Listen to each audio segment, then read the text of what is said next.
Okay, well, I appreciate the call. I guess we have about an hour, maybe a little under. And if you want to get started with your thoughts, this is about my recent speech on Christianity in the West. I'm all ears.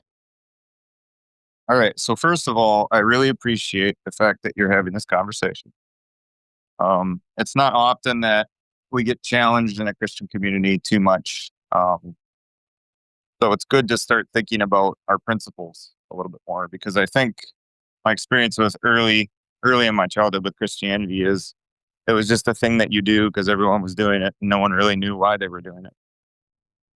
And so my adult life has kind of led me more to really deeply think and consider a lot more about what we're talking about. And to be fair, it wasn't that long ago that I wasn't a Christian, right? So I really appreciate you giving me the opportunity to talk, and I really appreciate you inviting me for the chat. Right. Um, the other thing I want to say, starting out front, is, and I kind of said this in the chat.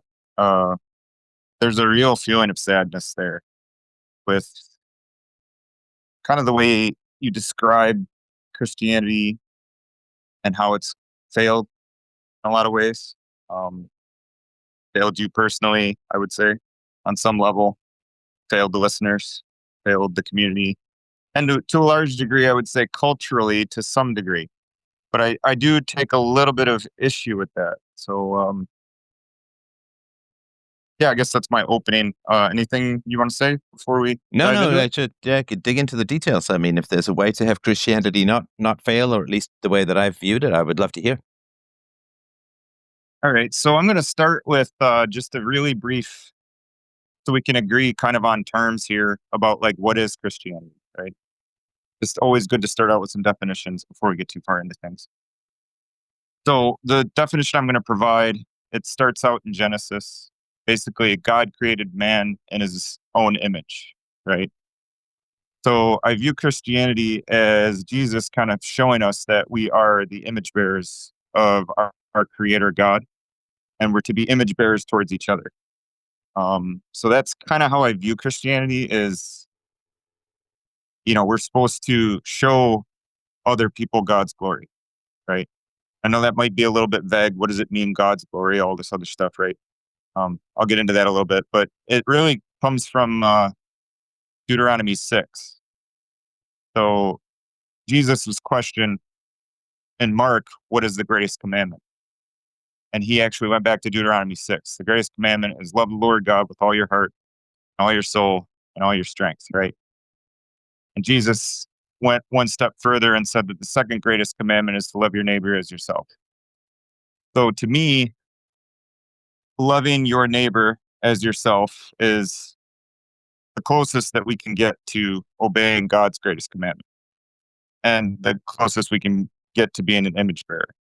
So before I continue, is there any questions on that about what I define Christianity as? Does that make any sense? Yeah, I mean, love your neighbor as yourself. I'm open to that as being one of the. And of course, lots of people can love God, love Jesus, and love your neighbor as yourself. I'm happy with that as a starting point. Sure. Yeah.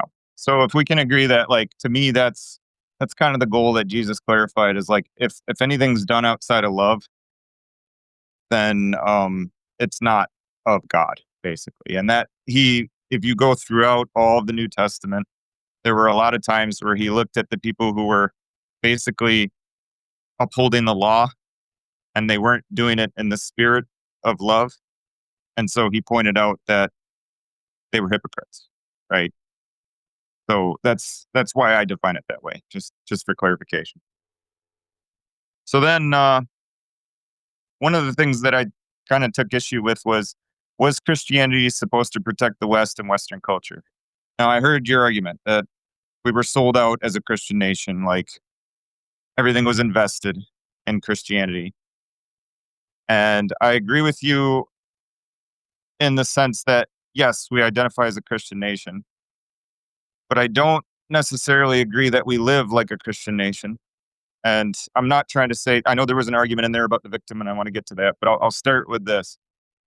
I believe that this is a false equivalency that Western culture is Christian. They might say they're Christian. They might try to be Christian. I just Well, there's but too I many mean, idols, you too much. understand. Sorry to interrupt, but I grew up in a specifically, decidedly, and avowedly and avidly Christian culture, right? I was raised in the Yeah, church. I was in the church choir. I went to Sunday school. I was raised by very devout people. I mean, my mother, not so much, but certainly other family members and so on. So certainly it was Christian. I mean, vast majority Christian, and celebrated all of the Christian holidays and so on. So that's the way. I mean, I'm probably a little bit older than you, but that's certainly the way I was raised. So saying it wasn't Christian or wasn't fully Christian, or I mean, that seems like a bit of a cop out. And again, I'm certainly happy to be corrected, but the way that I was raised is like, yes, Jesus is our Lord and Savior. Christianity, and I'm not saying that Christianity is only Western. I get that. I mean, there are Christians all over the world, and I'm not trying to say that those people aren't Christians or Christianity is only Western. But the foundation, defense, and maintenance of the culture, and the moral culture in particular, was specifically and avowedly Christian everywhere where I was growing up.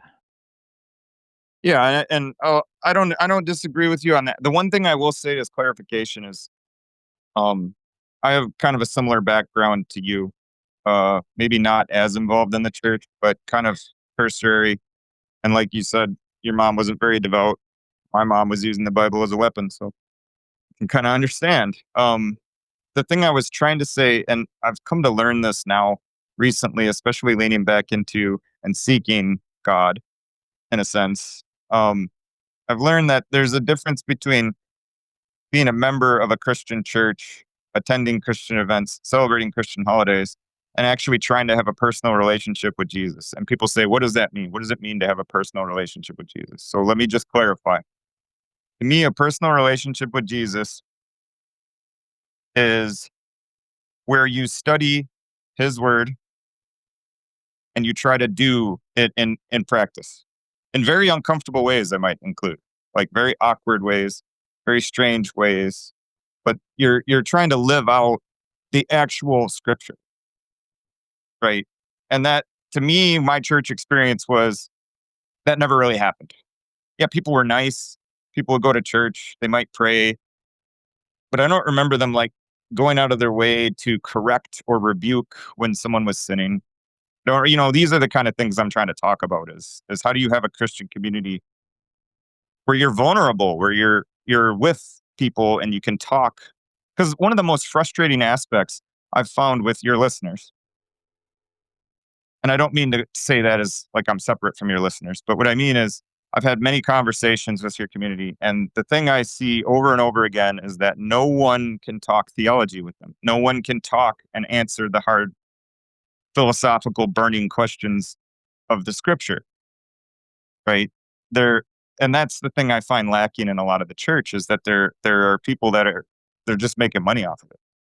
It's just a Well, big game hang for them on. to feel good about So then themselves. your issue would be much more with the church than with my listeners, because the church is avowedly Christian and won't discuss theology, right? So my listeners, who I think mostly would be atheists, wouldn't fall into the category of hypocrites, whereas the Christians in the organized religion would. Is that fair to say? Yeah, I'm not calling your listeners hypocrites, not at all. Well, no, you said Right? What I what one I of the most difficult things that you find in a community mostly composed of atheists is that it's tough to discuss theology. And it's like, I agree. I agree, but that's not an issue compared in terms of consistency. That's not an issue relative to people in the church that you'd want to discuss theology with. well, but that's what I'm trying to clarify is your listeners going outside to the church and not finding people.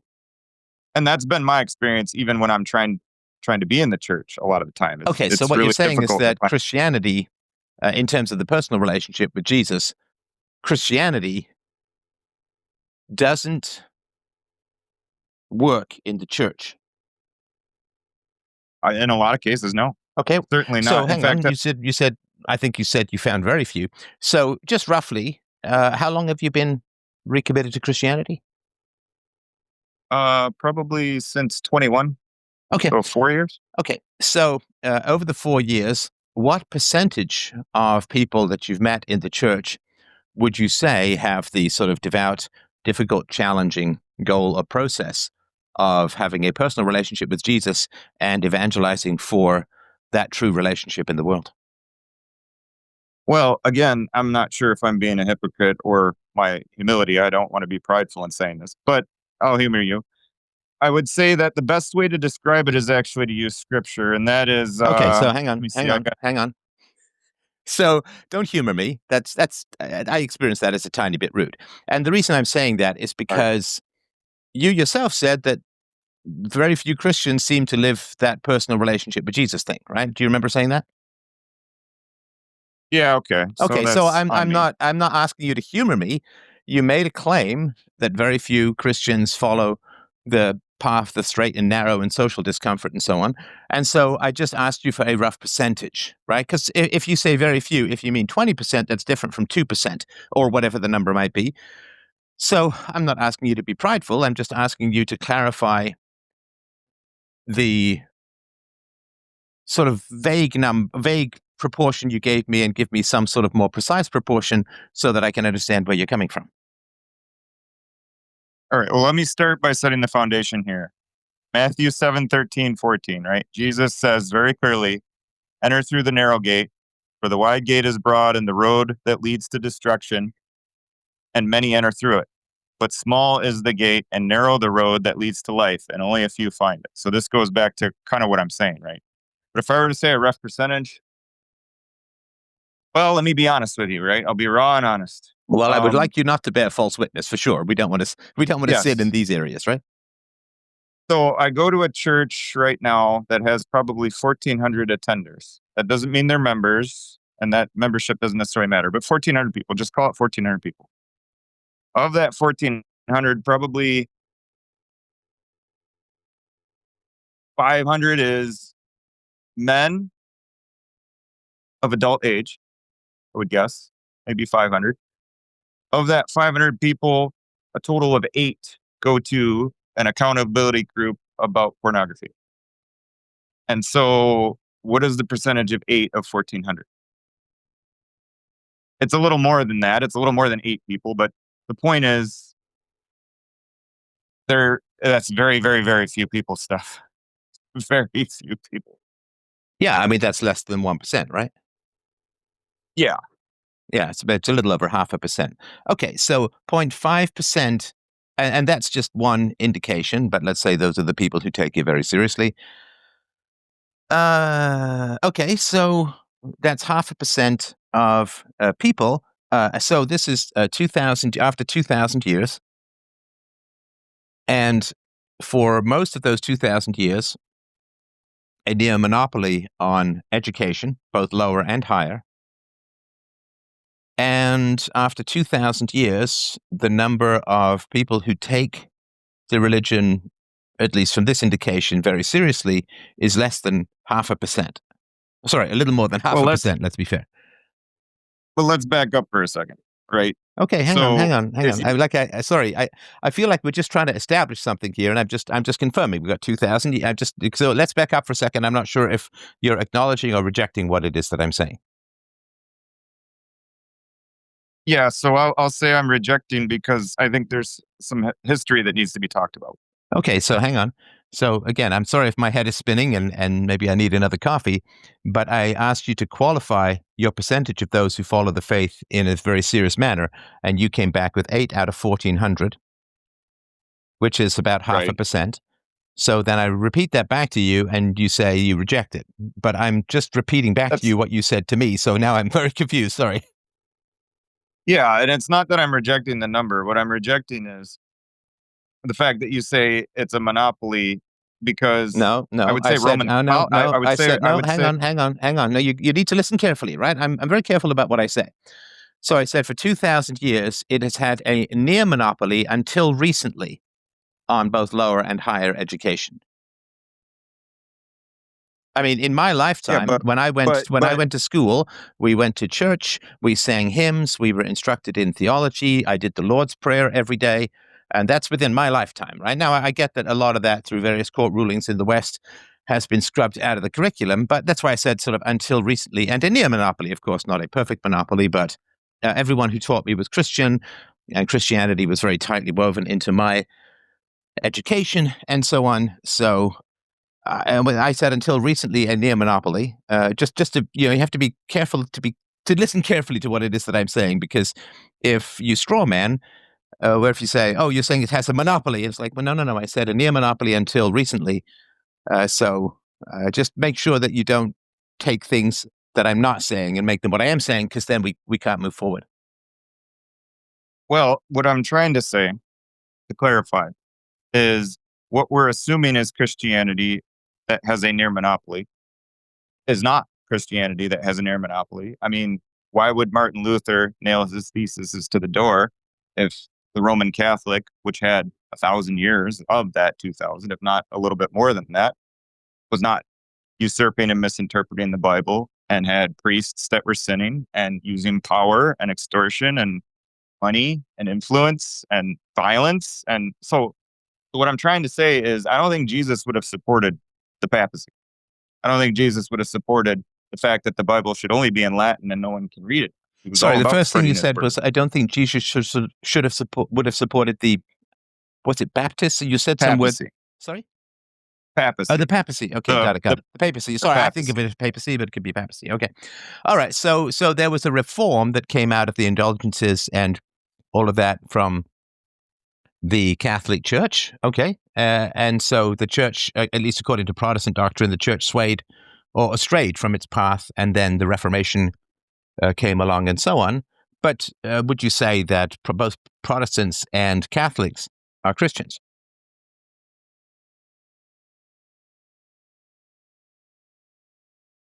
I would say they are. I wouldn't say that they are. You will know them by their works, right? And you will test them by their faith, right? So Okay.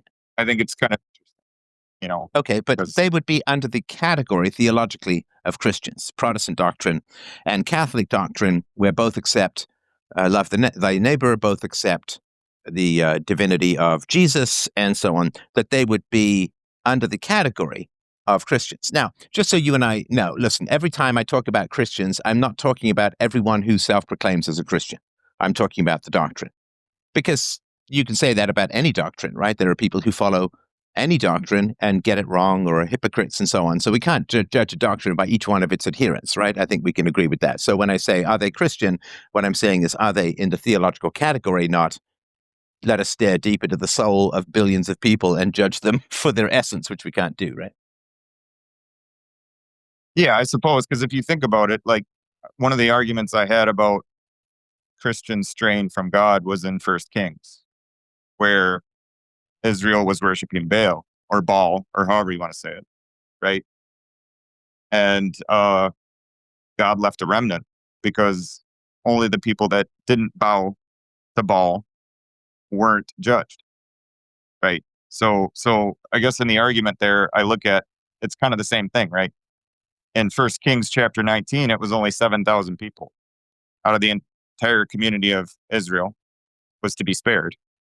And I look at that and say, okay, that's equivalent to 8 out of 1,400 kind of thing, right? I don't know how many people were there at the time, but it's kind of the same message. Okay, so the doctrine is that over 99% of people fail the doctrine. And that's what it seems like in Matthew. Okay, listen, again, I'm not trying to corner you into some statement of vanity. I'm just so I can understand how people failed the doctrine in the founding of the doctrine, when you got torn apart by lions and thrown into the Colosseum and so on. But how do you think it's possible that after 2,000 years, still fewer than 1% of Christians act in a truly Christian manner?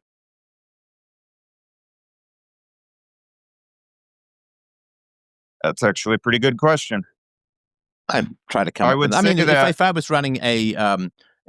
running a university, no, not even a university. If I was running a high school and I had some, math to teach them, teach the kids and so on, and after 2,000 years in my math school, fewer than 1% of the students graduated with any real or practical knowledge in math, would you call that a good math school? Well, I would say no, obviously. But let me back up because you asked, how could this happen? How could there still be a failure rate? And maybe it was universal, maybe it's the same number. I don't know. I think it ebbs and flows, obviously. It can But it's change. small. Yeah, we don't have to. It's small. But but what I would say is this. So one of the arguments I've come across recently was actually from French sociologist Frederick Laplace, and it's I actually read about it by author Jefferson Bethke in his book "Take Back Your Family." So there is a reference here.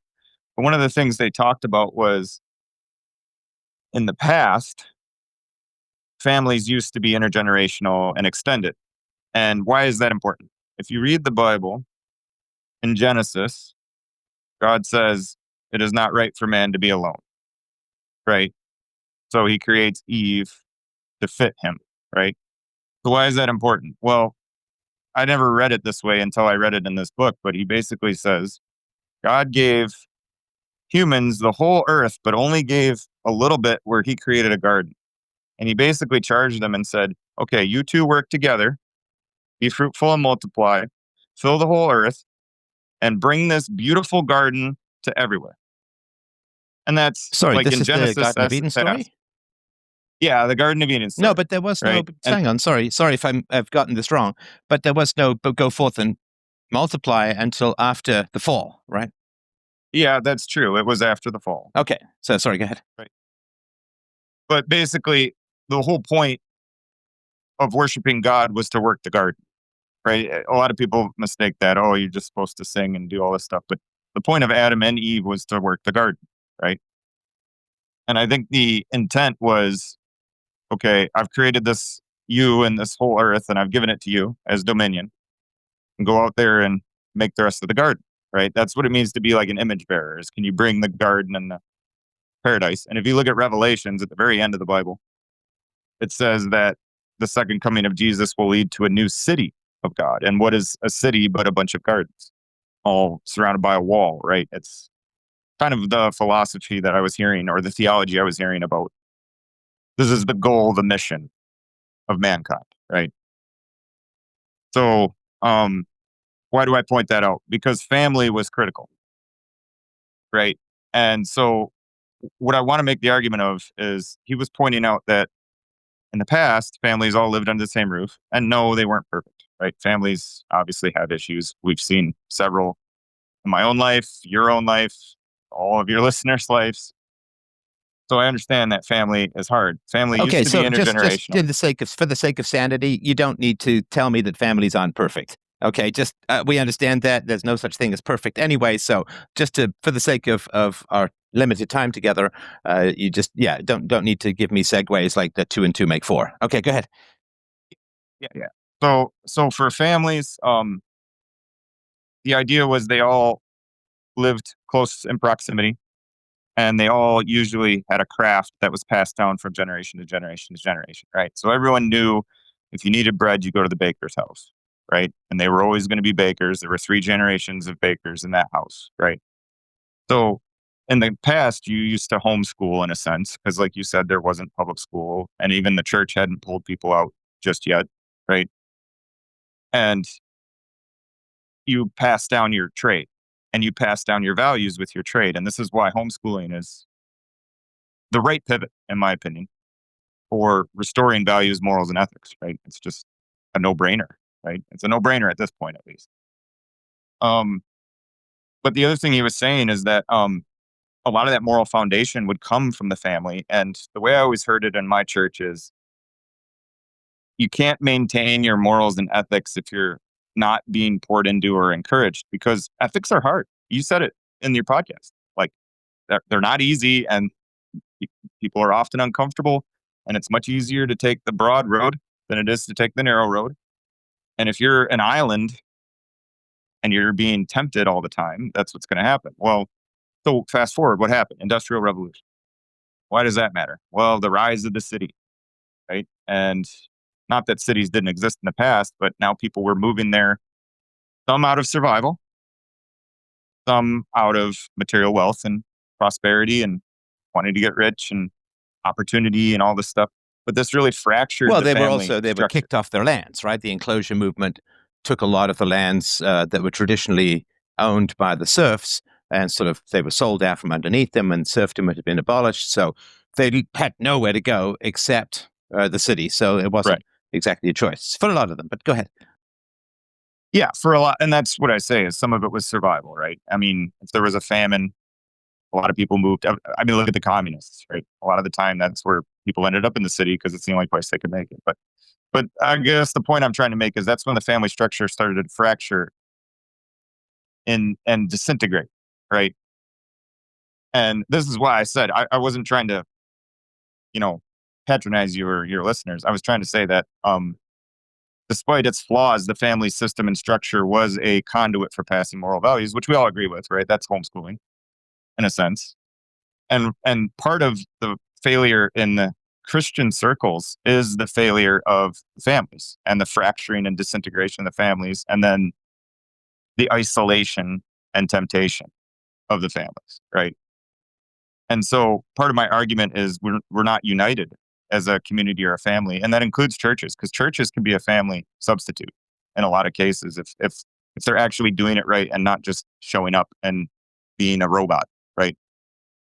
Um, so I guess that's kind of my argument is I think there's some evidence to say that the fracture of the family into these, you chase the corporation. Like even now in my life, what do? I move across the country because my work says, oh, there's a job here and you're going to lose your job there.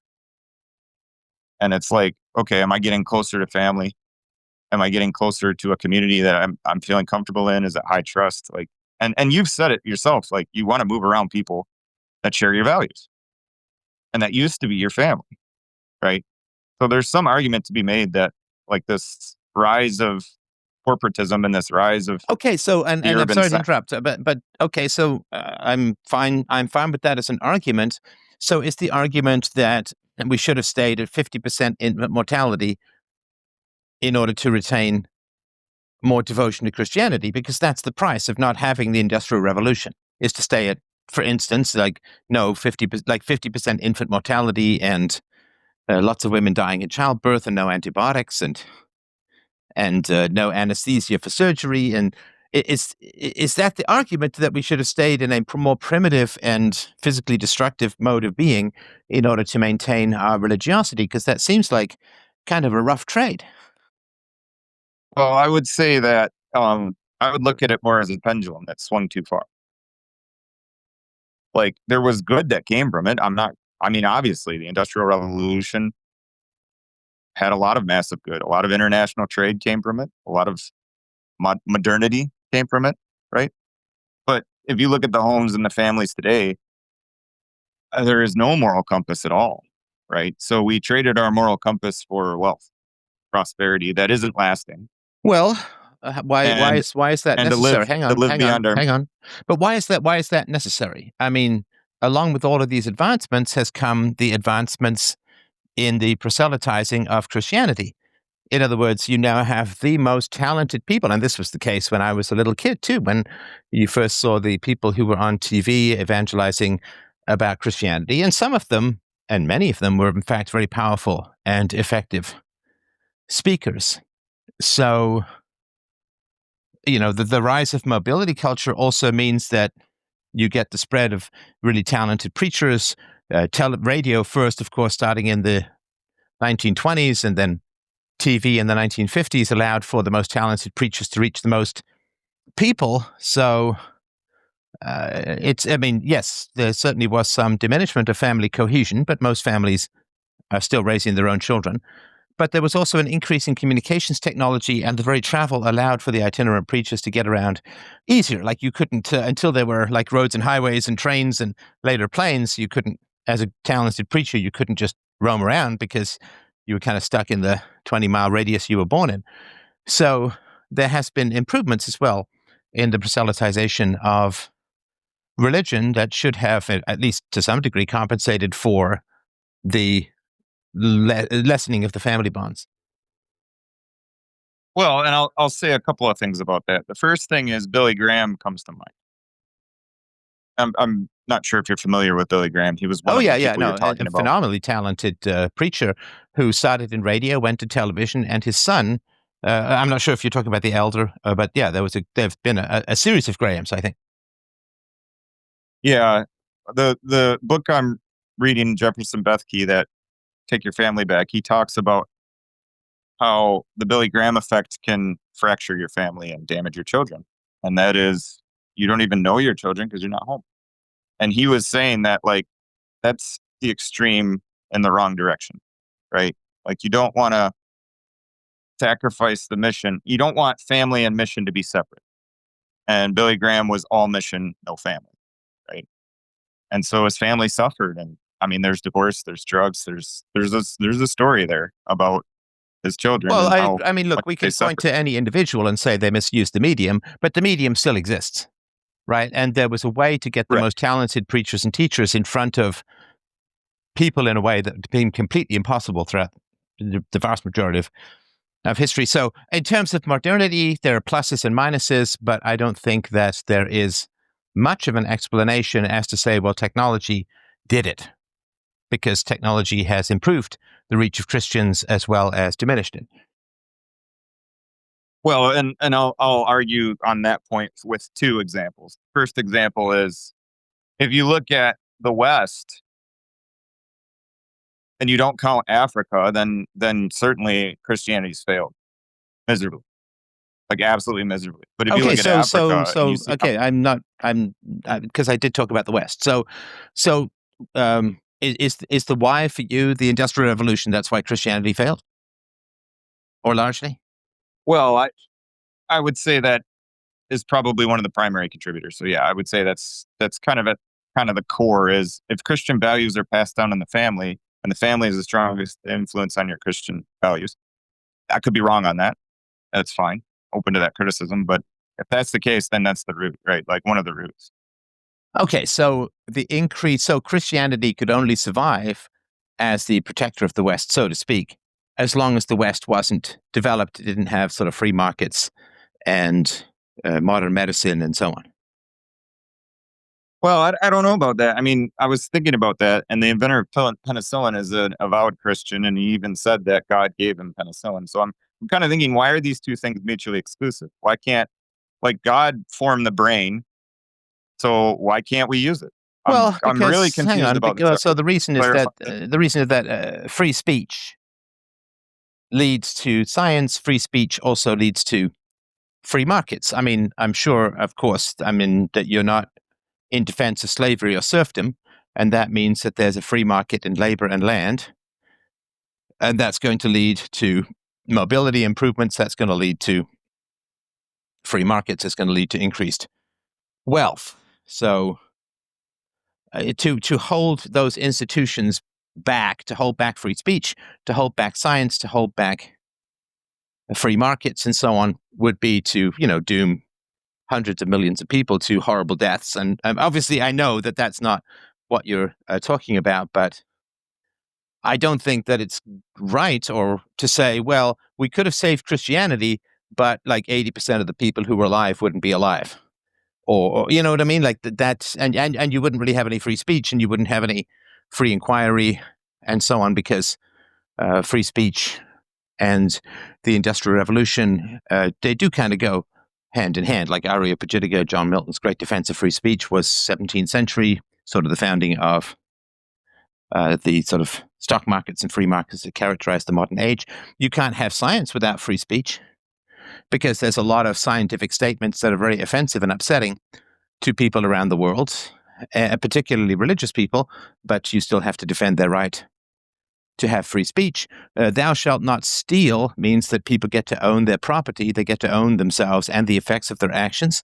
Thou shalt not steal leads to a respect for property rights, which leads to free markets. So I don't know that the Industrial Revolution is anti-Christian. I actually think it's a fulfillment of Yeah, Christianity, and because it I would is. argue the same. Yeah, so saying that which is a fulfillment of Christianity caused the destruction of Christianity is kind of a contradiction, I think.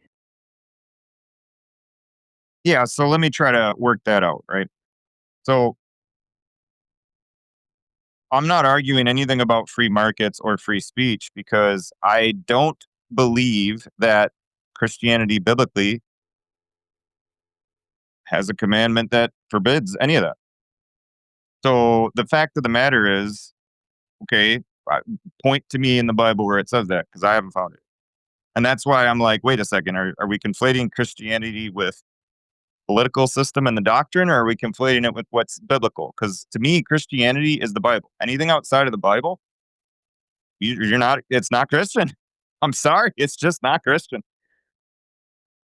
So this is the problem: is like I don't see where God forbade free markets. I don't see where He forbade reason. Well, no, I he don't didn't see. forbid free markets. He encourages free markets. Thou shalt not steal. I mean, obviously, slavery is Yeah, theft, serfdom is theft. And so, a respect for property rights is the foundation of the free market. So, free markets are respect for property and keeping your contracts, which is thou shalt not steal and thou shalt not bear false witness. In other words, thou shalt not defraud. And in many, among many other instances, you have to keep your word, which is to keep your contracts. So, a respect for property rights and keeping your contracts means the end of slavery and serfdom and a support for free markets. So it would seem to me that the Industrial Revolution was a fulfillment of many biblical commandments, and then saying, well, that sowed the seeds of destruction for Christianity is like, well, hang on. So if the doctrine becomes more successful, it then collapses? That doesn't make any sense. oh, well, but I'll say this, right? So sowing the seeds for the destruction of Christianity. The first thing is when I read the Bible, I don't view God's judgment as the destruction of Christianity. I view it as the refining fire. So, in other words, yeah, I mean, what do we expect if we morally walk away from God? And the reason I say that is okay, the families was the start and the precursor because we're no longer passing our values on to our children. And we're moving for jobs instead of for our children and our community and our churches, right? But then sin, if I were to define sin, like sin is missing the mark, but if I were to define sin, sin to me in one form is to live well beyond your means and think no one's paying attention and there's not going to be any judgment and there's not going to, it's the grasshopper. Sin is the grasshopper. I'm not going to prepare for winter. I'm just going to take it from somebody else. And so, like, to me, the reckoning here, like human nature demands fiat.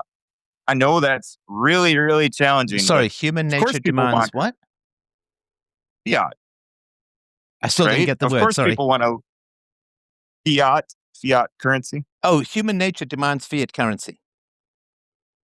Yeah, because everyone wants to live beyond their means and they want credit extended to them and they want it now and they don't want to wait and have to pay for it and do the hard things. And I'm not Sorry, saying that's sorry, hang everybody. on. Sorry, I just because it's quite a startling statement that you're saying, right? So man is made in the image of God. Human nature demands counterfeiting and lying and debt. Yeah, that's the fall.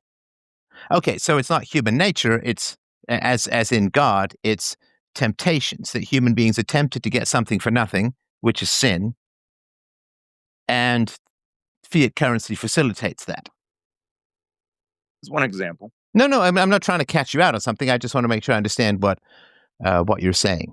Okay, so then the church Yeah, should be leading the fight against fiat currency. well, I would say that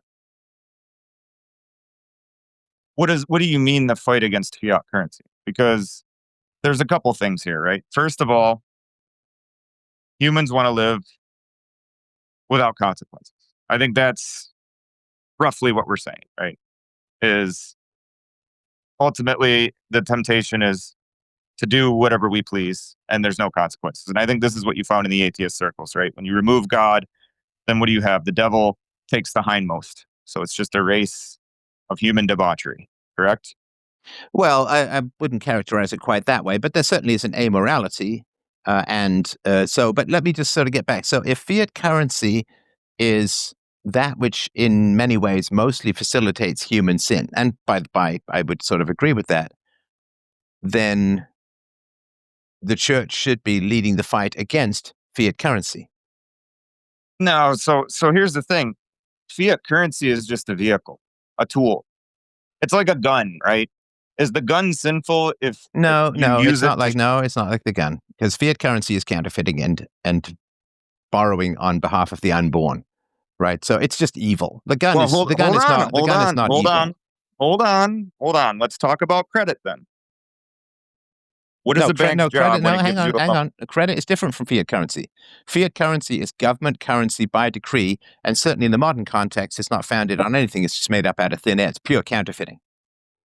So then, So, what is so, credit? so credit If is when you someone borrow. extends Okay, go credit ahead. to you, if someone extends credit to you, where are they getting it from? Is there any collateral pledged in today's world? Like, what is credit? No, okay. So, hang on. So, there's two ways to answer that. One is in proper economic terms, and the other is modern. So, I mean, the way it works in many places in the West is if you go and borrow $500,000 for your house, the government, the government allows the banks to just create $500,000 out of thin air and lend it to you. So that's counterfeiting, and it's wretched and horrible. But credit as a whole is, if I go to, let's say it was a Bitcoin or gold-based bank, like some sort of regular currency bank, then I would say, look, here's my business plan. I'm going to open 3 sandwich shops. Here's the locations. Here's my plan, and here's my experience, and so on. And then the guy behind the desk says yes or no, and then lends me the money on the understanding that I will pay it back. Right. So credit is when you lend money that you have, and this would be money that people have deposited into your bank that you're lending out so you can pay them some form of interest. So credit is entirely moral when it's in a sort of sound currency system, but the credit where you just counterfeit money because somebody wants to borrow is fraudulent and corrupt beyond words. So, but fiat currency is not like a gun, because a gun can be used in self-defense or to commit a crime, but counterfeiting is always immoral. Well, but okay, so I would make a different distinction. I would say what you're describing is the way credit works in modern terms today versus the way credit used to work, Okay. right? So that's my distinction. And I would say that, yes, I agree. We have to return to an honest use of credit. But an honest use of credit is still a paper medium in a lot of cases. And it's based on, can the person repay and an actual creditworthiness, right? Like the bank is basically extending your potential, and they view your potential through credit checks, and then they extend what they feel that you can reasonably pay back, right? And they have skin in the game. They don't have skin in the game Okay, today. So you're yes, I arguing agree my with you point, on that. so you don't need to argue my point because I already agree with it. So go ahead. But you said it was like a Well, gun. but You I said guess that fiat currency is like a gun, and I don't see the equivalence. well, I would say that, and obviously we live in a different world today, but the point I'm trying to make about that is if credit is done correctly, right? The fiat is just the paper. So No, a credit slip can be. fiat is by government decree. Fiat means by government decree. It's forced. And usually the way it works, of course, is that you have to have fiat currency in order to pay your taxes, which are an unchosen obligation imposed by the state. So it is creating artificial supply through the fabrication of money, and then it is creating an artificial demand by requiring it to pay your taxes. Like you can't pay your Well, then I'll taxes just in call it. wheat or Bitcoin or something. Sorry, go ahead. Well, then I'll just call it paper money, and like I'll go back to the days when employers used to issue credits for company stores and things like that, and housing, right? No, but So paper so currency, either way, hang on, but paper currency is not fiat currency. yeah. So I guess we're splitting hairs on the fact that it's by government decree versus not No, by that's, government. bro, come on. It's not splitting hairs to get things right. So paper currency started as a mark of gold, right? So people had gold. They didn't want to transport gold, so they transport paper certificates that represented gold. Same thing with traveler's checks. And, so paper currency was not corrupt. Paper currency was a one-to-one marker of certificates of gold with gold itself or silver or whatever, right? So paper currency is not fiat currency. Fiat currency is currency enforced by government decree, and usually when the government controls both the money supply and the interest rates. So it is by government decree. So paper currency can be perfectly moral and perfectly voluntary. Fiat currency, by its definition, is corrupt and immoral because it relies upon the initiation of force. So if I say lovemaking and rape are not the same things, I'm not hair splitting, I'm just getting things right. All right, I'm gonna have to think on that one and come back to you. Just give me a second. But I guess one of the things I was thinking about is we're getting off the topic of human nature, Okay, so right? you can't admit fault, right? I mean, it's kind of tough to debate, right? Because there's lots of we're not getting off the topic. You made claims that are false, and listen, it happens. I make claims that are false, right? I mean, so you made claims that are false, right? And that's okay. I mean, again, that happens, right? But then if I say, look, these claims are false, and then you say, well, we're getting off the topic, it's like that's not very honorable, right? Because if you make a claim that's false, which is fine, again, it happens, and I'm not trying to shame you for it. I mean, I've done it all the time over the course of my career as well. But if you make claims that are false, and I interrupt you to say these claims are false, and then you say, well, we're just getting off the topic, or it's hair splitting, that's not very productive, right? Because then it just feels like you can't admit when you're wrong, and then the debate becomes kind of pointless, because then if you can't be swayed by reason and evidence, then it's not really a debate, right? Then we just don't have any agreement on the purpose of the conversation. The purpose of the conversation should be, I think, to get to the truth and to not have our egos in the way, right? Because sometimes we have to sacrifice our ego in order. Hold on, just a second. Like, I want to be clear on this. If a company issues stock, which is paper, right? So that's the company issuing paper. It has nothing to do with government just yet. But then they run to the government with lobbyists and force that paper to be backed by taxpayer money without our consent. And then suddenly fiat enters the picture. Does that mean that company stock is now fiat? Like, I don't understand this because I've always used paper money as fiat as equivalents. So this is new to me. Please have patience. Please. I'm not sure I I don't understand your understand. example. So the government bails out a company that issued too much paper. Does that mean the paper that the government bailed out is now part of that fiat system? Sorry, are you saying that company stock is like fiat currency? Well, I'm trying to understand, right? No, I'm not Because trying to company catch you. I stock just want is to like, make sure I understand your argument. So a company issues stocks, and let's say they're paper. Sure, a lot of times they are, right? So a company issues stocks, and then they run out of money. They run to the government, and they get bailed out. Does that mean that the stocks are now fiat currency? yes. Well, certainly the value of those stocks is propped up by fiat currency for sure. Yeah. So But there's many that helps. companies who don't do that, right? So it's not like there's a subset of stocks that would be propped up by government power, but there's a lot of stocks that aren't propped up by government power. So stocks, a company issuing stocks is not the same as fiat currency, because in a free market, companies can issue stocks. They just can't get the government to prop them up. And so there's nothing innately coercive about a company issuing shares. But if the company runs for the government bails out the company and props them up and so on, then for sure the shares are now infused with the corrupting power of government money, but it's not innate to shares themselves. That's more like a gun, right? Because a gun can be used in self-defense, or it can be used to rob someone.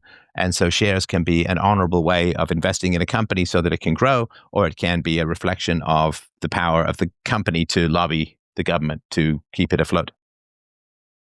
With the power of the state. And I guess that's what I'm trying to say is my opinion is human nature will always self-organize into the power of the state as they have throughout history. I guess biblically grounding is saying that, like, Well, Jesus was nailed to the cross through everyone's, the power of the state, through people organizing. I'm yeah, agreeing with you here. Yeah. I exactly. mean, the foundation of Christianity is people organizing to get the state to crucify Jesus. So yes, if the state power is around, it will be corrupted. It will corrupt people, and they will use it, and they'll be the victims and the perpetrators and so on. So yes, state power, government power is way too much power for human beings to handle. And so I'm certainly in agreement with you there.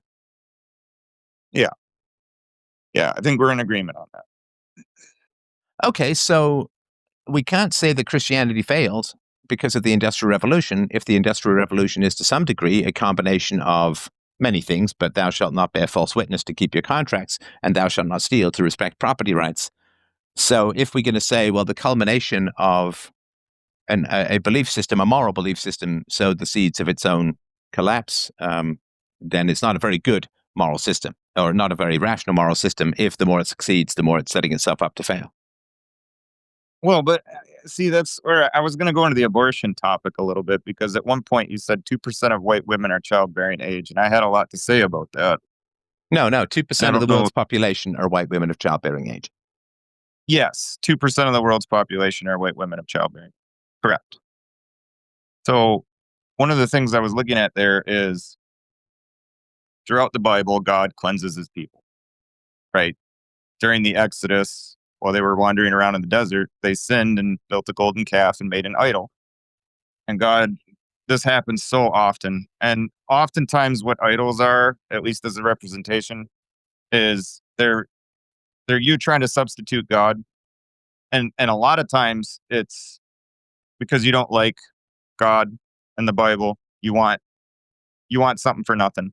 You want free, you want to do what you want without punishment, right? That's part of it. But the other part of it I've learned is a lot of time idols is setting up God as yourself. Right. So you're kind of usurping God's role in your life. You're taking all the power for yourself. And this is very present in the state, right?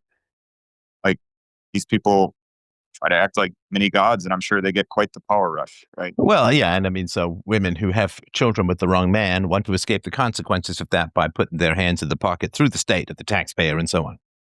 Companies that make bad decisions want to get bailouts. Yeah, I get all that. Right. Yeah, and so when I was thinking about the 2% of white women of childbearing age, No. I've heard It's this not. argument. Hang on. It's not 2% of white women of World's childbearing age.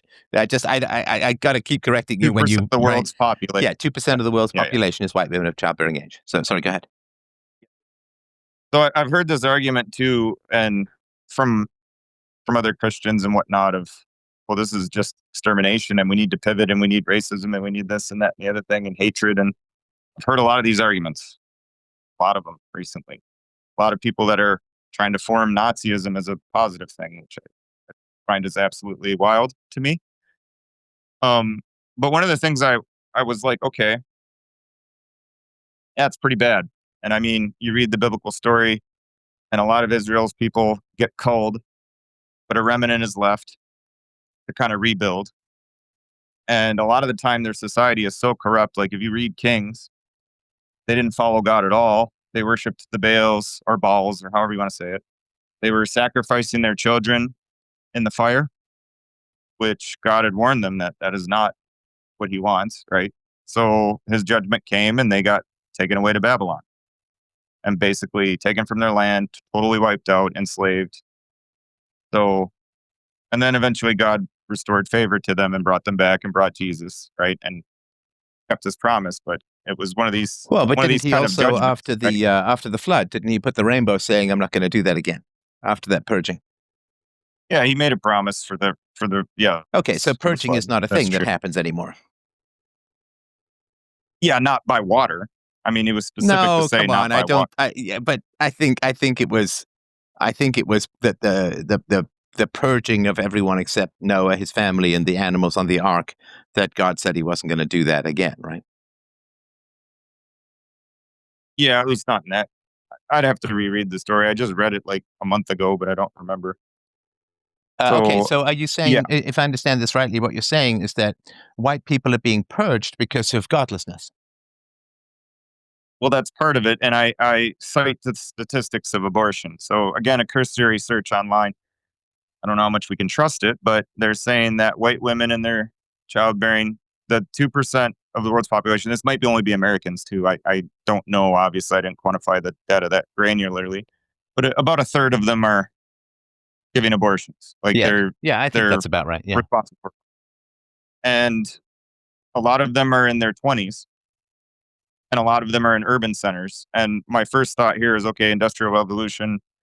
Where are we concentrating the urban centers? If you look at the urban centers today, the argument is laid out by the author Jefferson Bethke in the book that urban centers are basically adult playgrounds for adults where they never have to grow up, never have to have responsibilities of family. They can just, you know, Okay, so cosmopolitan, then go out to is your argument that we have the choice between living like medieval serfs or being purged by God? Well, no, that's not exactly what I'm saying, right? I No, but I guess what okay, I'm but let me get saying is, approximately what you. I don't know what exactly what I mean. I don't know what that means, right? But approximately, you're saying that modernity has brought about sin, which is causing the purging of white people. well, not brought about, encouraged. Okay, so because cities are urban playgrounds where people don't have to grow up or something like that, so once we evolved out of medieval enslavement, then we get sin and we get purged. So progress in, let's say, European culture is causing God to purge us because Europeans ended slavery, developed the modern world, modern science, modern technology, modern life saving medical practices, and brought those all around the world.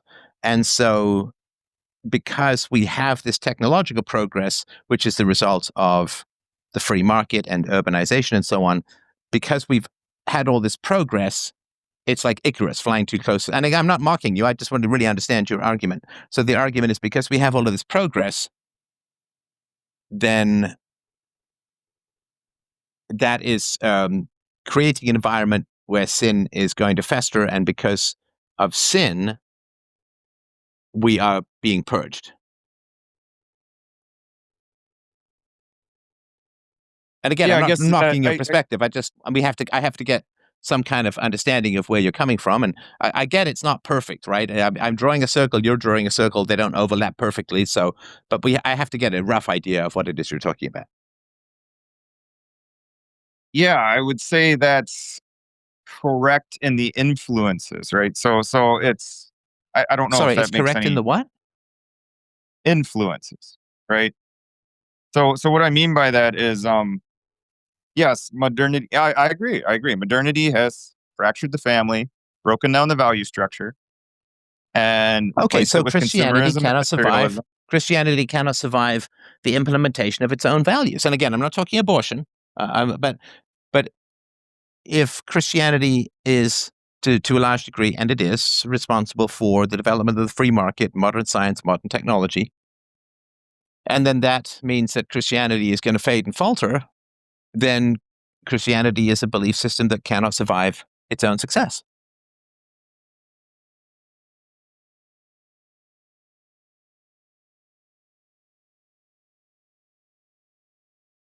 I guess it depends on how you measure success. Well, And the reason I material say I'm not success. No, trying to no, be, no. That's not a complicated one. We're talking material success, and success in terms of science is a more accurate conception of the world and of the well, universe then than yes. superstition. So Yes, okay, so then I agree. I okay, agree so then 100% because it's not about material success. I agree with you. And in fact, that's not even the right framework to be judging Christianity, I would say. well, but if Like the the Bible implement doesn't say anything about the Bible doesn't say anything about, go out there and be materially successful, right? That's not at well, all what it, in okay, I fact, understand that. Jesus said it's easier. Yeah, I know Jesus even said I it's get. easier to Sorry, pass through I the eye get of the that. needle. Everybody knows that the eye of the needle Yeah, stuff. yeah, Okay, so but the yeah. problem is that if the material success comes out of the implementation of Christian virtues and values, then Christianity succeeds in founding the free market, eliminating slavery, laying the foundation of the modern world, and educating the population, which Christians did magnificently throughout 17th, 18th, 19th centuries. So then Christianity is fulfilled in terms of, I mean, Christians wanted to end slavery around the world, and it's really been just about the most noble crusade, so to speak, in human history. So Christians found the free market, end slavery, liberate the serfs, liberate the slaves, and that is the foundation of the material success of the modern world. And of course, a lot of Christians were very keen and pro science and would fund science and found science, which gives us modern technology and so on. So if the implementation of Christian values leads to this sort of empty materialism that then God purges people for, that's not great because God gives these rules Well, it'd be like I say to my son, don't steal, don't hit. And then my son doesn't steal and doesn't hit. And then I beat the hell out of him because he's followed my rules. Like, that doesn't make a huge amount of sense to me, because God would know that human beings can't handle material success, that they become empty and nihilistic and amoral or whatever it is, right? So then he shouldn't give Christians the inspiration to promote property rights, end slavery, shrink government, and so on, all of which laid the foundation for material success. Because then he would say, okay, follow these values, don't steal, keep your word, found the free market, end slavery, all of this kind of stuff. And then that's going to lead, because I know about the fall, that's going to lead to sin and materialism. So once you fulfill my commandments, I'm going to rain nihilistic hellfire down on you and purge you from the planet. I mean, I think I would certainly have a tough time following that as a moral course. Yeah, but the way it's viewed in the biblical explanation, right, is that, it's your choice to choose God, right? And this is what is really difficult for me, right? Because it's very easy to judge God's people for him. And that's where I really got stuck for a long time Okay, until so no, 2021. come on. You said to me at the beginning of the conversation that industrialization, urbanization, this, that, and the other has had a huge effect on the fall of Christianity, right? Right. Okay, so then you can't say, well, but it's everyone's choice. You can't say, here's the big things leading towards it, and it's total situation of free will. Well, some of it was survival. We argued that already. No, right? but what I'm saying is you can't just say it's people's choice. You can't say there's these big factors that have led people away from God, but it's everyone's choice. Like, it's one or the other, right? If it's everyone's choice, you can't talk about the big factors. Well, then why is the Old Testament written like it is, Steph? No, I don't care about the Old Testament. I'm using your logic. I'm using your logic.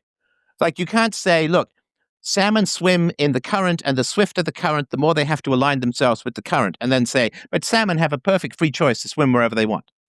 So you can't say that there are all of these historical things that have explained the fall of Christianity, and then say, but people they choose to leave God or not leave God. It's like, but the choice is different if they don't have access to their family, right? Say, well, the Christian values are transmitted through family. Well, the family is fragmented. Well, then people have less choice to choose Christianity because of your earlier argument. So then you can't go to, well, people just choose whether or not, when you said, here's all these reasons why they're choosing differently. Oh, yeah. I listen, I agree that values pass through the family as God's design. And as the family was fractured, now you could say it was the rise of Christian prosperity, but I don't look at, and I might be wrong on this, but I don't look at the people running industry and corporations as very Christian. So I'm kind of confused, because to me, the state's power and the rise of the state's power and the rise of like public education, if you look back, the founder started in the 1800s, and I put his name in the chat. Forget what his name was right off the top of my head. I think I have it here somewhere. Maines, I think his name was.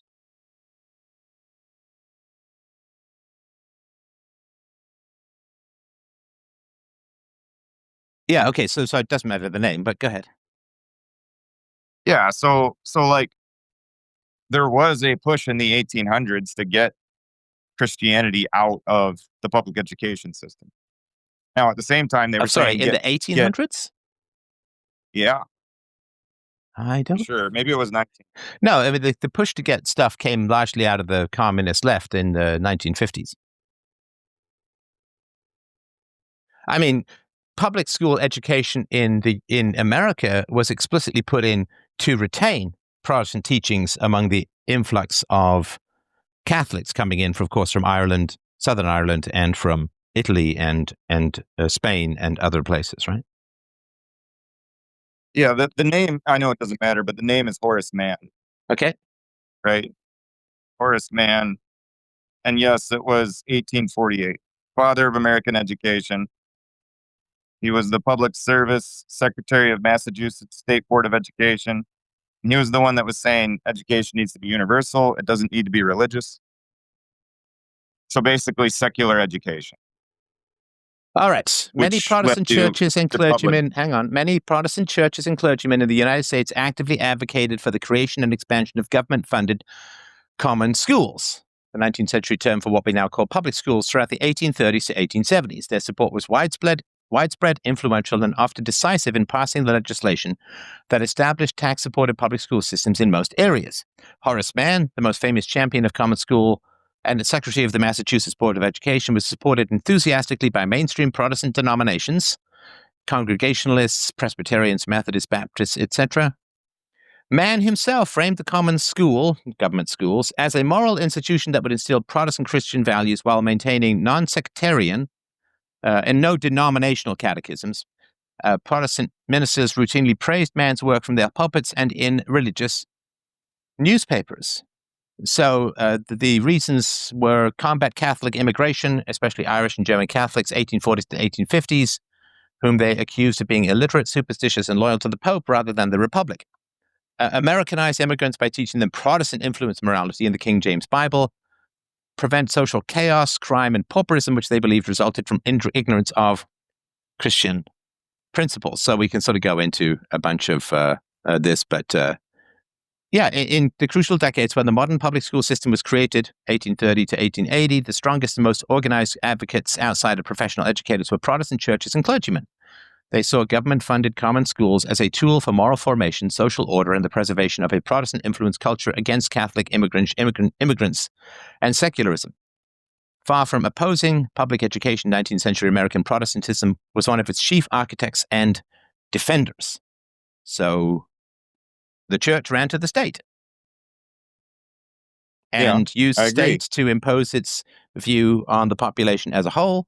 And then, of course, it was a deal with the devil, without a doubt, because it didn't take long. In fact, you could say less than a century or far less than a century in some instances, for the government to say, hey, thanks for all these government schools, Christians, now we're going to use them to spread communism and undermine Christianity, right?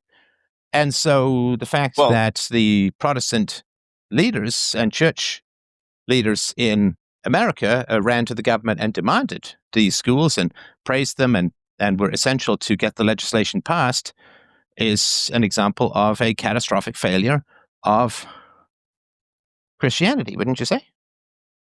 I agree, and even worse so, because look what the Protestants were doing. They were trying to keep Catholics away. So does this have to do with loving? Well, not keep them away, but they were trying to make sure, or they were hoping to ensure, because America was founded as a Protestant country for the most part.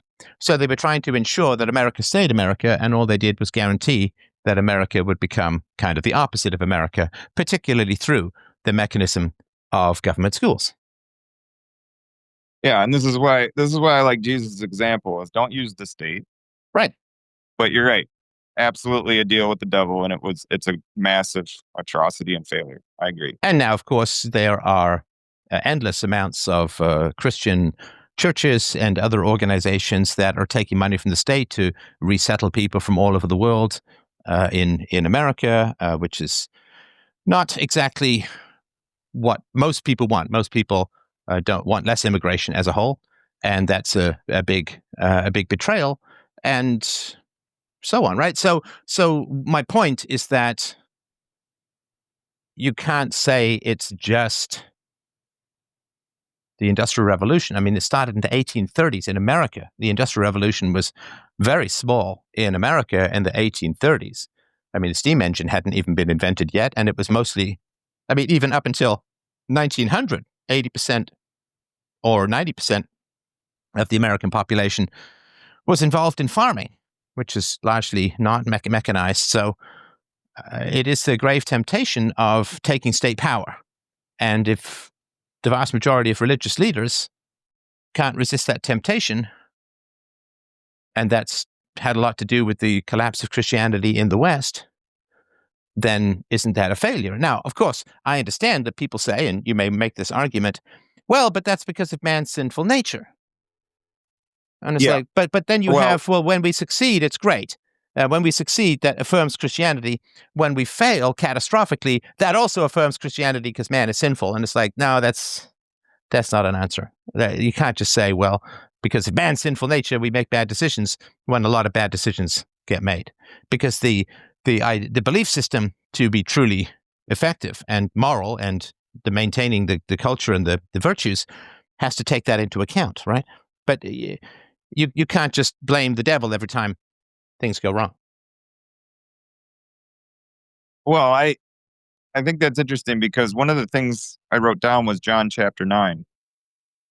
And I think that kind of applies here. John chapter 9, it's the healing of a blind man who was blind from birth, right? And at the beginning of the chapter, Jesus' disciples are asking, who sinned for this man to be blind? Was it his mother or his father? And he said, neither. And they didn't understand, right? So he explained to them that he said, this man is blind so that I can heal him and glorify God in the process, and bring people to repentance and bring people to belief. So if you're looking at, see, that's where I'm trying to say is I think the frame is wrong, right? If you read the Bible, the frame isn't about material wealth and possessions. Um, Maybe that's an effect, like a knock-on effect of what happens when you end slavery and all these other things. And I don't even think the Bible was absolutely clear on ending slavery. It just gave slaves rights. So it was more like servants and not slaves. And a lot of the time it was voluntary to the sense of, would you rather be a servant or would you rather starve? Rather be a servant, right? So they were like, here's how you're to treat your servant, your slave, right? It wasn't No, but like it was what a we talk Christian mission to about. end slavery. I'm never going to take that away from Well, Christians as one of the greatest moral advances, if not the greatest moral advance in the history of the world. And it was a yeah, I'm not specifically arguing Christian. that. It was a specifically Christian mission. So I personally, you may want to take that away from Christianity. I don't. I think it's really just about the most admirable thing that has ever happened in human history, and it came directly out of Christian idealism, and it was a beautiful thing. So I don't want to diminish that glorious achievement. Yeah, but what I'm trying to say is the point was, at least the point of the Bible was to glorify God, right? So what glorifies God, right? Okay, so what was the? I feel like I just made a big point, and now we're talking about something else completely. Like I didn't say anything. Well, I know about the slavery, right? No, no, it was You're before that. referring to. All right, catch me up because I must be fogging out. Okay. What did I miss? So I was pointing out that it's not a reasonable way to evaluate a belief system to say, well, when Christianity gets things right, that's great for Christianity. But when Christians make bad decisions, well, that's human frailty. We're prone to sin and blame it on the devil. Because a belief system must take into account the danger of the devil, right, in order to be effective. So, for instance, if my hands like if you're a surgeon and your hands happen to be clean, like we're talking about the 18th century or something, right? Your hands happen to be clean, and you operate on someone, they don't get an infection, right? And then another time, your hands happen to be dirty, you operate on someone and they do get an infection, right? And say, well, sometimes people get an infection, sometimes they don't, and so on. But the effective thing to do, of course, would be to wash your hands to minimize the chances of people getting infections. So you can't just say, well, when it goes well, it goes well. When it goes badly, it goes badly. Because you need to have a belief system that says, okay, look, there are germs. We wash our hands. We take the oil off which contained the germs. And we're much less likely to be a surgeon and infect a patient. You have a sort of theory that takes into account the presence of bacteria and germs and viruses and whatever, right? And so with Christianity, when we look at something like, well, the foundation of government education, which is really the greatest catastrophe that has faced the West. And it's kind of ironic that at the same time they were liberating the slaves, the Christians were also advocating for enslaving the children. Like it's really, really tragic, enslaving the parents and the children for the sake of the fear of Catholicism or whatever, which was more particular to America. But so saying, well, Christianity does some great things, which it certainly has, but when it does bad things, well, that's just human frailty. It's the devil, and so on. Well, a belief system has to take into account human frailty. So, for instance, the way that I approach human issues is to say human beings can't handle power.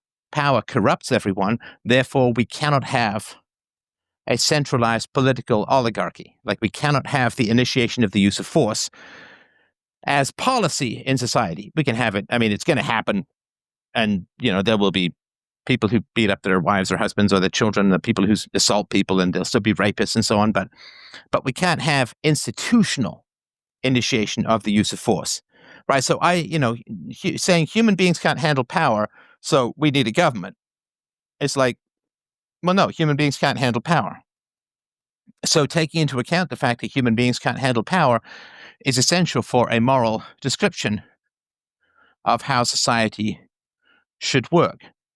So in Christianity, if we say the devil is everywhere and people want something for nothing, and thou shalt not steal means we should not initiate the use of force to transfer property, but we're going to really push hard for a government school system which violates property rights and conscience and freedom and gives a small number of people who control the school curriculum and the school boards a massive amount of power, and takes voluntarism out of the equation by forcing parents to pay for the indoctrination of their children. Why wouldn't Christians, and I don't know the answer to this, I don't know that there is one, but why wouldn't Christians say, well, no, we can't turn the education of children over to the state because the state is an agent of compulsion, and that's bad. And human beings can't handle power because of sin, because of the devil. So we can't give the government the power to indoctrinate children because human beings can't handle power, and that's way too much power to give a government. Is the control over the quote education of the nation's children. That's way too much power, right? So when people say, well, it went wrong because of sin, it's like, well, Christians know that there's sin, and they know that people can't handle power, and they know that if you give a small number of people control over the entire nation's children, that the devil's going to whisper in their ear and turn them to nihilism, atheism, socialism, communism, whatever it is, right? So if there is this knowledge that human beings are prone to sin, and the more power you give to human beings, the more the devil is going to whisper in their ear and take them over, then why on earth would Christians advocate for government control of education? It doesn't work. So I like the example of the Sadducees and the Pharisees in this, right? And it's very similar to what you're talking about, and it's 2,000 years ago. So, but basically, they were in charge of the temple and the synagogues, and they had great influence on the people, and they were using the law as a weapon without love, and basically educating people in fear that you don't skirt on us, or else we'll ostracize you and put you outside of God's covenant society, right? And Jesus pointed out they're all hypocrites. Like, you're supposed to be loving these people, inviting them into this community, inviting them into this house. And here you are excluding people and using, they went to the state, like you said, right? Okay. To crucify. So that's Jesus. God. Hang on, but that's Jesus criticizing non-Christians, right? No, that was the Sadducees and the Pharisees. These are the leaders of the Christian world at the time. Sorry, in Jesus' time? Yeah, so in Jesus' time... Hang on. In Jesus' time, I thought it was like 12 disciples and a couple of others. Like, in Jesus' time, in Jesus' lifetime, there were giant Christian communities? Yes. I'm sorry, I'm not doubting you. I just have not heard that. Yeah, Sadducees and Pharisees. Pharisees were the ones that were in charge of the synagogues, and they were the family. Pharisees is a family name. They were a family that was exerting massive influence and arguing with Jesus very often and trying to trap Jesus. Okay, so they weren't with Christians. The law by using, but they were the leaders of Israel at the time. They were in the Jewish community. They'd set it all up, and God. That's one of the reasons Jesus came, is to call out the Jews and say, "Listen, this message is for all people, universally. It's not just for you Jews. You okay? No, I understand all of that. Okay, so yeah. Okay, yeah. So I think we're in agreement that the people in charge of the synagogues weren't Christians. Right. They certainly weren't acting as God would want. Well, no, they weren't Christians. Because the reason is I mentioned something about this on X recently, and I got about 10,000 Christians saying Christ wasn't a Christian. So I don't think Christian is understood by most Christians to mean what was going on in Christ's lifetime, but what was founded afterwards, but through Peter and so on. But anyway, that's not hugely important. But okay, so he called out people who weren't Christians, but I'm talking about people who have had 1,830 years of Christianity, give or take, right? So that's a different matter. Of the doctrine. Well, Of the yeah, doctrine. of course. Yeah, but I mean, they were all raised as Christians, and they were told repeatedly, power corrupts, the devil runs things, and the state killed your savior. And then they're like, hey, you know what we should do is give people in the state huge amounts of power over the entire nation's children, because that's going to be great. And I assume also that they prayed to God for what to do. Now, God, of course, would see, because God knows all, God would see, oh, well, if you give the control of the children over to the government will very quickly use its power against you, because the devil will do his dirty work through the power of the state. And so the Christians prayed to God. Now, either God told them the wrong thing, which God can't do because God will not lie. So God, when they prayed to God, God said to them, no, God, you can't use the state. You can't use the state. You have to use love, and the state is coercion. And so they prayed to God, and either God told them the wrong thing, which is impossible, or he told them the right thing, but they didn't listen, which is kind of incomprehensible. If you pray to God and said, should we have government education? And God said, absolutely not. That is a grave sin. And they said, well, I know better than God, like in which case the belief system doesn't work, or there is no God, and they were just praying and their own thirst and vanity and desire for power, or whatever it is, or fear of the Catholics, and it was all nothing of it came from God. But either way, it wasn't enough to not only prevent it from happening, but they all got behind it and cheered it on and wanted it to happen and advocated for it, and in a significant way made it happen. Okay, so you and I are living in the shadow of that catastrophic decision from 150 to 195 years ago, give or take. And I don't know that the church has even admitted fault in this area and said, ooh, I think when they prayed to God, they got answers from the devil disguised as God, because it's been really bad. And now the churches are, the government schools that were advocated for by the churches are some of the most anti-Christian institutions around. I'm sorry, go ahead. So I want to talk about 1 Samuel 16:14 to clarify that is God is sovereign. He can choose what to do. Right. So yeah, he knows what to do, but just because we see, oh, this is a good thing, and if he'd have said this, it would have helped, doesn't mean that he sees it in the way we do. And I know that's a cop-out kind of argument, but let me talk about 1 Samuel 16:14, because when my wife and I first read this, we both had a hard time with this. So in the book of Samuel, Israel wants a king, and they select a king for themselves and kind of usurp God.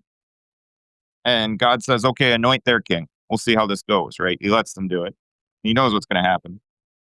And then eventually the king starts to turn against God, doesn't really have any faith, but he was selected by his looks. He was a head taller than everybody, and everyone in Israel said, yeah, this is the guy. He was like a linebacker. That's who we want leading us in the army, right? We want this guy, right? But he doesn't have any faith, and he's not strong in faith. And it actually says God sent an evil spirit to torment him. That's in the scripture. So you think, wait a second, how can God send an evil spirit? What is he doing communing or commanding evil spirits? But if you read the Bible in Jesus' time, even the demons declared Jesus Lord and bowed to him. So to me, it's like you're saying, oh, well, God would have said, well, hold on a second, Steph. I'm sorry, but what if this was to save Africa? What if there's more souls over there than over here?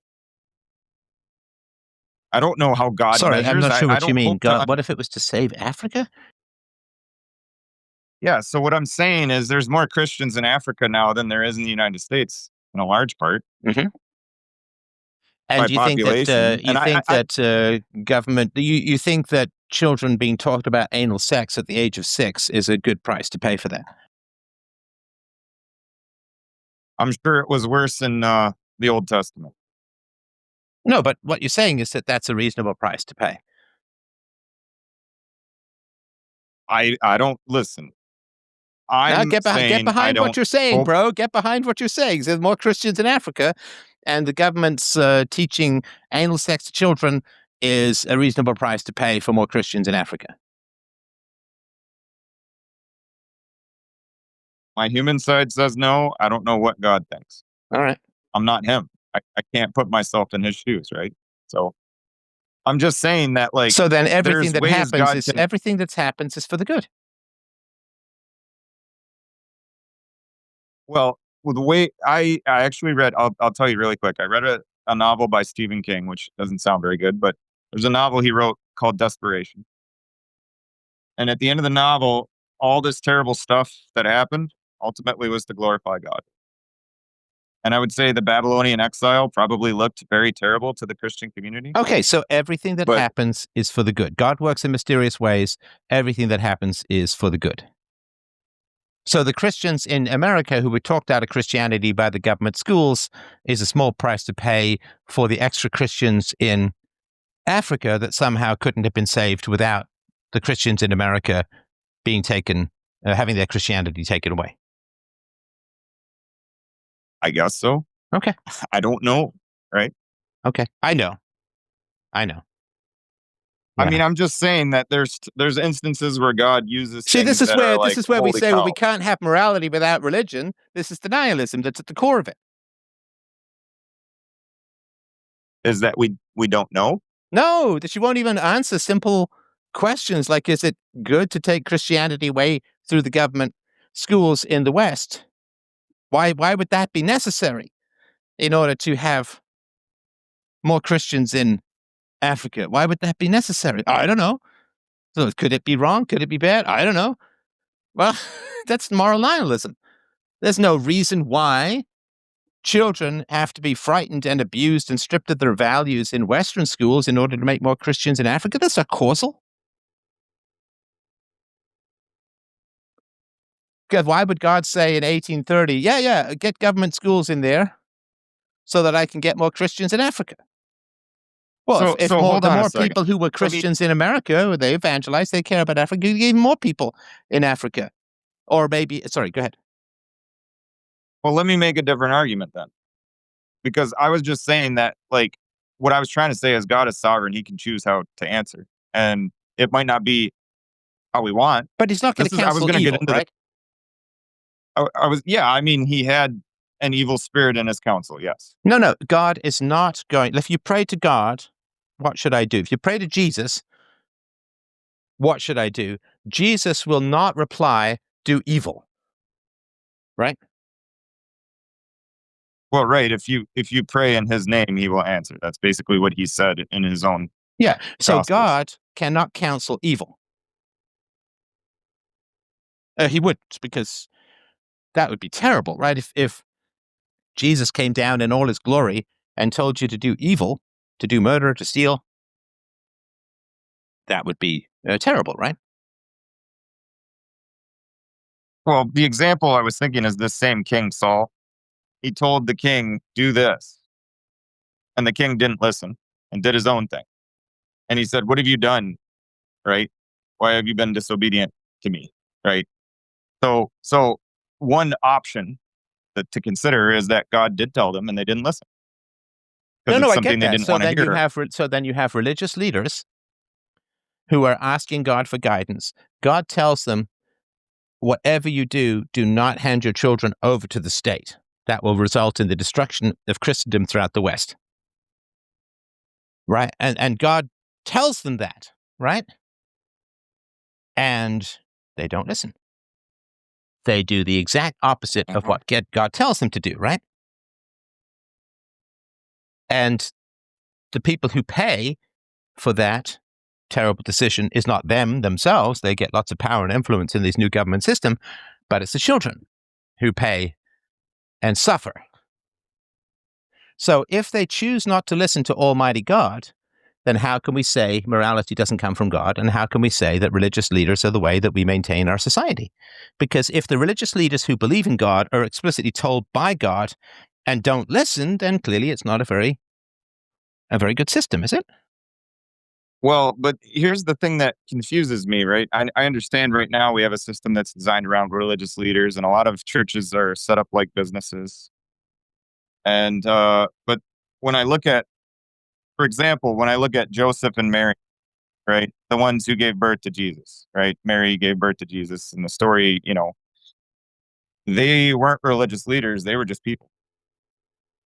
And yet, the angel of the Lord appeared to them and selected them. Right? David was a shepherd boy, and he ended up becoming king because he was selected by, and he was the least among his brothers, the scrawniest, the youngest, the feeblest. Right? So the story of the Bible over and over and over and over and over again is it's not the religious leaders and the ones with influence and power that God selects. It's the marginalized, it's the poor, it's the weak.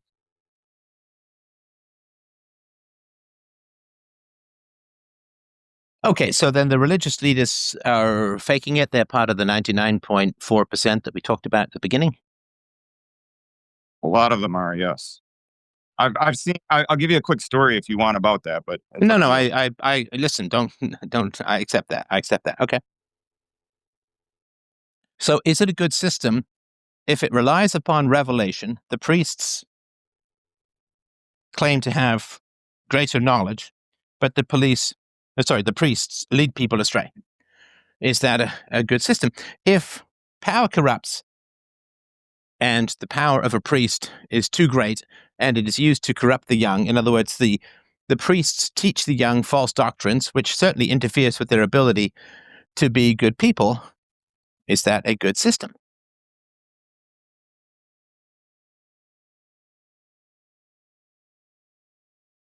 well, but I agree that the system is set up like that with leaders and all that, and that there's organizations. I mean, the way I look By at it is, biblical if it's command, not, I might add. Upon this rock shall you build my church.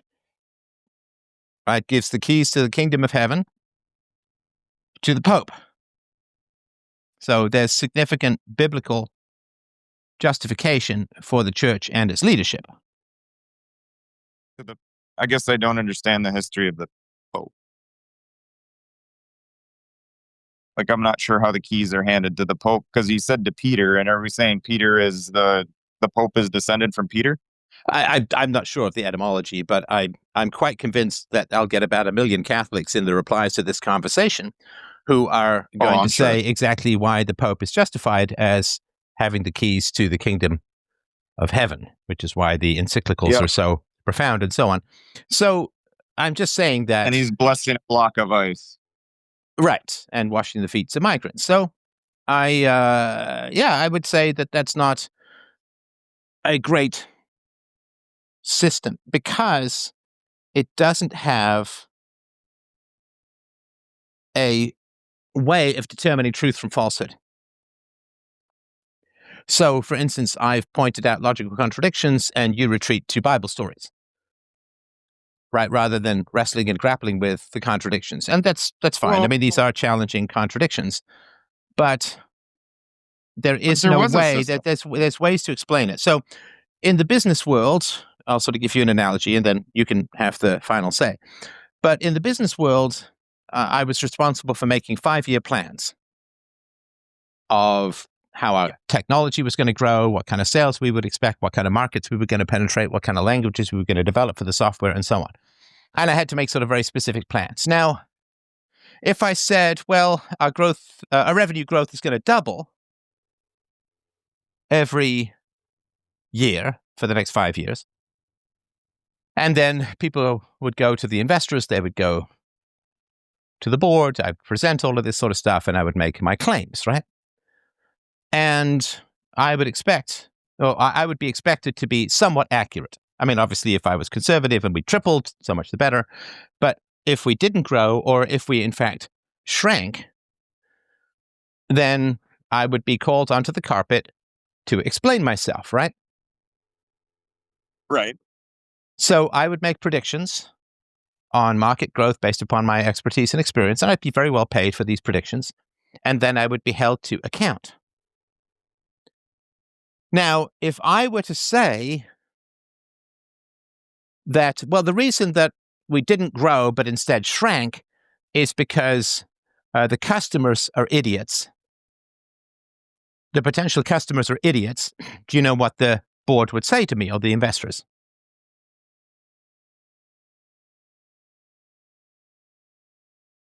They would say, look, even if we accept that the customers are idiots, that should have been factored into your predictions. Because you make these predictions based on the customers not being idiots. So if the customers are in fact idiots, but you made your predictions based on them not being idiots, you're still wrong. So in other words, if we do well, I take all the credit myself. But if we do badly, I blame external factors. That is not how to run a business. And if I had tried that, now, some things could happen, something really unexpected or whatever, right? But that's usually not the case in business. So if my predictions were completely incorrect, I would be responsible for that. Because if there was some factor I didn't take into account that was evident ahead of time, right? So let's say that, and there was at one point when in my business career, Microsoft and IBM were both moving into the sphere of software that I was writing. So I had to take that into account. And I said, well, they're going to advertise, and that's going to bring people to us, and our sales will increase because we're better than what they have, because we have much more experience and we have a verified customer base. So I said, IBM and Microsoft moving into our software sphere will be good for us. And it turned out that it was, because we ended up competing with Microsoft and IBM on a regular basis and winning, which I patted myself on the back a little bit for. But let's say that it had gone the other way, and IBM and Microsoft had hired away all of our developers. But of course, once IBM and Microsoft moved into the field, I made sure to increase the pay of our most valuable developers so they couldn't be poached. So let's say that we had gone the other way, and our sales had collapsed because IBM and Microsoft had moved into the sphere, our business sphere. And I said, well, the reason our sales collapsed was because IBM and Microsoft moved into our sphere. And when they say, well, when did this happen? Oh, a year or two before I wrote this business plan. Then they'd say, well, why didn't you take that into account? You can't blame something for your failure, which is a fact that you knew beforehand. Do you see what I mean? So Christianity cannot blame failures of Christianity on sin, because sin is a factor that is known beforehand, which is why Christianity should oppose all concentrations of power, particularly coercive power, which is why Christianity should have pushed back very hard against the founding of government schools, but it didn't. And Christianity has never since, it took 400 years to apologize to Galileo, but Christianity has not said, whoops, sorry, we made a huge mistake in handing over the education of children to the state, because the state was the guy who killed Jesus to begin with. But what they do is they say, yes, well, but human beings are susceptible to sin, and that's why it didn't work out. It's like, yeah, but the human susceptibility to sin is the foundation of Christianity in many ways. It's one of the reasons we need Christianity. So saying, well, things didn't go well because of sin is not an answer, because it's a factor, and really the strongest factor, that is known ahead of time. It's like saying, well, the bridge fell down because there's gravity. And it's like, but you know that there's gravity. Why did you build the bridge around the fact of gravity? So that's, and I'll let you get the last word in. I really do appreciate the conversation, and you can set me straight about what I got wrong. No, me too.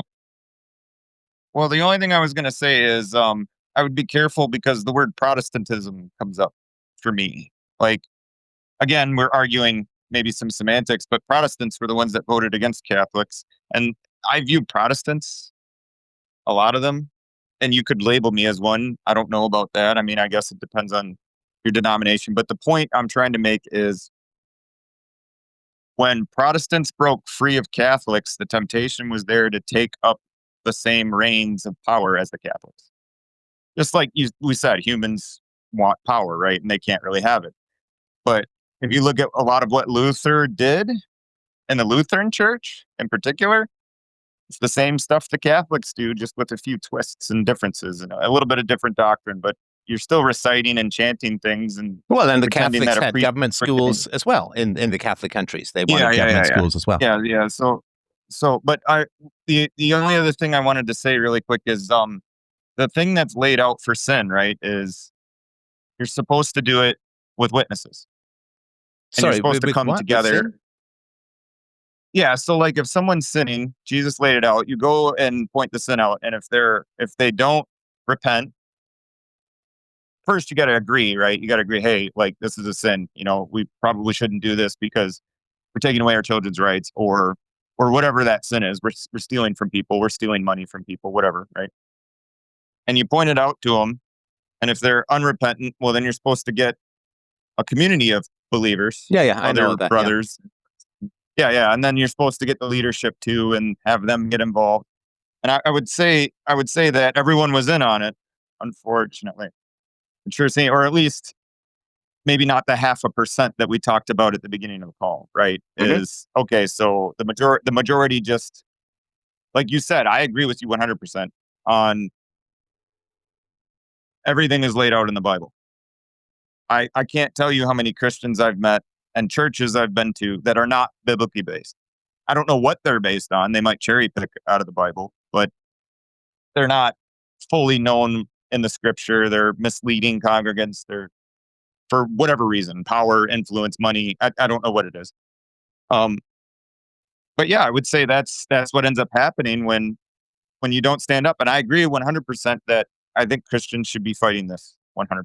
Like I don't disagree with you. If anything, I'm encouraged by what you said because it's kind of a call to action, right? It's kind of like hey, if we really believe these principles in this book, we need to start acting like it. We're not, Right. Okay. right? And some of that Yeah. Some of So that to is me, extending so grace. to me, if after 2,000 years it's still not working, it may be. That's why I wrote UBB, right? Because if after 2,000 years, and we didn't even get into.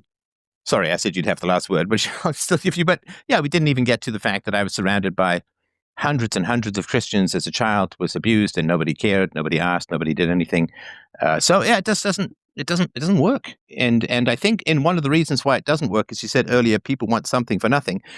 And a lot of times, Christians or religious people as a whole, they want to be right. If things go well, it's to the credit of Jesus. If things go badly, we can blame sin and the devil. And right, it's and that doesn't allow for a particular reform. And when moral contradictions are put up, like where, as I said, is it worth children being stripped of Christianity and taught about anal sex when they're very young in order to get some more Christians in Africa? I mean, well, of course not, right? But you're like, well, the human part of me says no, but then I have to have this fog, and God works in mysterious ways, and so I think there's not a lot of absolutism, because if it's perceived that God could have a larger plan, then you can't really say anything negative, because that would be to criticize God and his infinite wisdom and perfect plan and all of that. So I don't think that Christianity solves the problem of moral nihilism in some instances. But sorry, I said you'd have the last word, that I said something, but go ahead. Well, I would say in Psalms there are people who question God and ask why He's not responding to their prayer. There's a lot of that in the Psalms. But I guess what I'm trying to say there is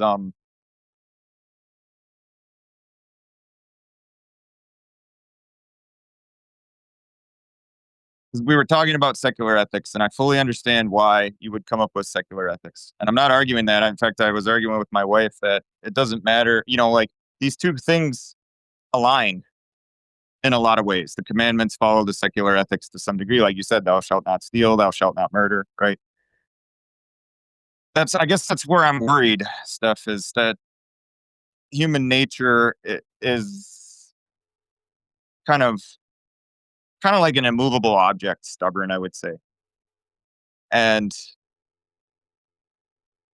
you have to guard against that. And we, as Christians, I don't think we've done a good job at that. I agree.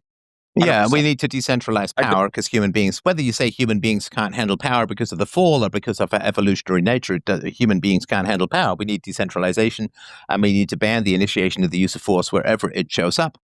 And that's our only chance. And unfortunately, Christianity is very much tempted by power, and anarchists are not. We're very skeptical of power, and I think that's one of the primary differences. All right. Well, listen, I really, yeah, really and appreciate. Sorry, go ahead. that's why humility.